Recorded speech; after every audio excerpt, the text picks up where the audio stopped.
Facebook scroll করতে করতে আমরা অনেক সময় দেখি ফেস পেন্টিং এর অনেক ছবি, বিশেষ করে এগুলো গাজন বা চড়কের সময় এই ছবিগুলো দেখা যায়। আজকে আমরা চলে এসেছি এই ফেস পেন্টিং এর উপরে কাজ করতে। আমরা চলে এসেছি এখন বহরমপুরে, মানে বহরমপুর আমার হাবড়া থেকে আসতে প্রচুর টাইম লেগেছে। তো ফেস পেন্টিং এর উপরে কাজ করার জন্য আমরা প্রচুর এক্সাইটেড ছিলাম, তার জন্য আমরা বাড়ি থেকে বেরিয়েছিলাম ভোরবেলা। তো এখানে আমরা এখন রেডি করা হচ্ছে, প্রথমে একটা ট্রায়াল দিয়ে দেখছি যে কিরকম আসে কি আসে না।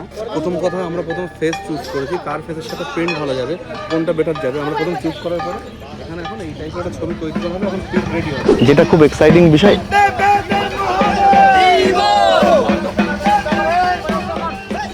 বন্ধুরা, প্রতি বছরই যখন গাজন আসে এবং চড়ক আসে, আমি প্রতিবারই এক্সাইটেড থাকি কিছু ভালো ছবি তোলার জন্য।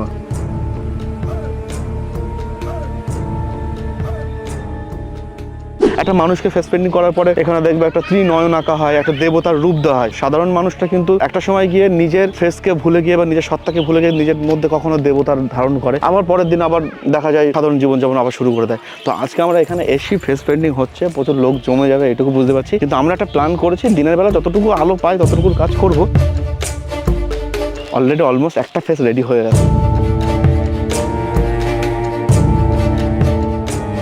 2 1 বাহ, অ্যাগ্রেসিভ ব্যাপার মানে হিংস্র ব্যাপারটা আসে। যেরকম তুমি যখন বাঘ দেখবে, দেখতে দেখতে দেখো এরকম ঘুরে তাকানো মানে কোনো একটা শিকার দেখেছে, ঠিক আছে? ঠিক সেরকমই ব্যাপার।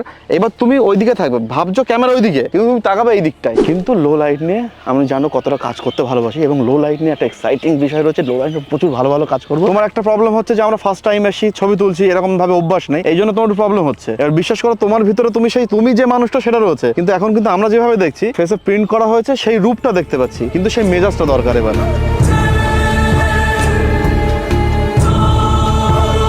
ভাই একটা কাজ করো না, শুধু ওর যে বডিটা দেখা যাচ্ছে না, একটু কিছু পাতা দিয়ে একটু আড়ল করার চেষ্টা করো, এতে গাছ উল্কাবে না তো। এই হচ্ছে ডেডিকেশন।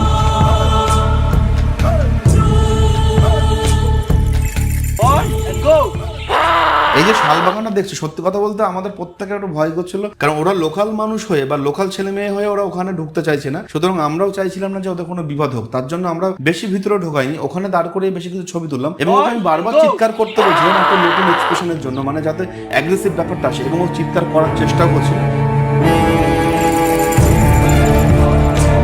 যখন বলবো তখন চোখটা মোটা করার চেষ্টা করবি। দাঁত বেরোচ্ছে, দাঁত বেরোবে না, শুধু চোখের সাদাটুকু লালের মাঝখান থেকে যেন চোখের সাদাটুকুই দেখা যায়। আর ভাই মাথাটা একটু আপ করতে হবে, যেহেতু এরকম করার জন্য মাথা ঢুকে যাচ্ছে বেশি। হ্যাঁ, একটু আপ করার চেষ্টা করতে হবে, আর একটু ডাউন। ওকে ওকে, তোরা ঠিক আছে।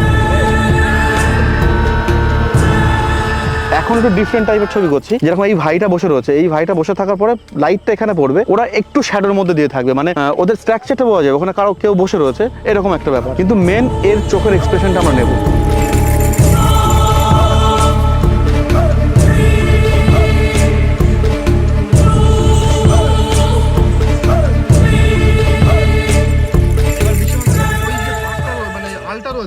ওই আলটা দিয়ে এই পর্যন্ত হাঁটা হবে।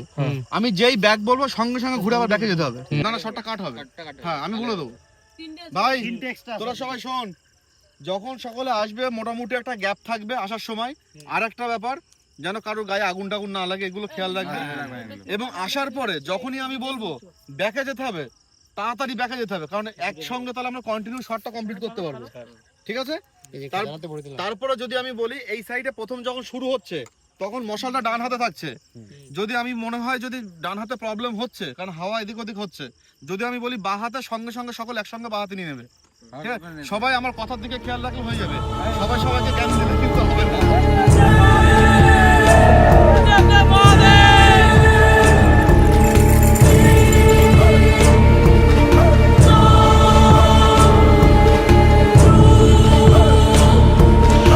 সারাদিন আমরা চুটিয়ে শুট করেছি, ঠিক আছে, এই ভাইদের সঙ্গে। শুধু এই কটা ভাই ছিল না, শুভজিৎ বিশ্বাসের মানে বিগ থ্যাংক ইউ। এবং আমাদের আর্টিস্ট অসাধারণ কাজ করেছে, আমরা দারুণ কাজ করেছি, মানে প্রত্যেকে এনজয় করেছে। শুধুমাত্র আমরা এনজয় করেছি তা না, এখানে প্রত্যেকে যারা ছিল, শুধুমাত্র এরা না, আরো অনেকে ছিল। ফেস পেন্টিং এর কাজ হয়েছে, অসাধারণ কাজ হয়েছে। তোমরা দেখবে, ভালো লাগলে অবশ্যই কমেন্ট করো, এবং কি করলে আরো ভালো হতো তোমরা কমেন্ট করে জানিও অবশ্যই। এবং ভালো লাগলে রিপোস্ট করতে ভুলো না।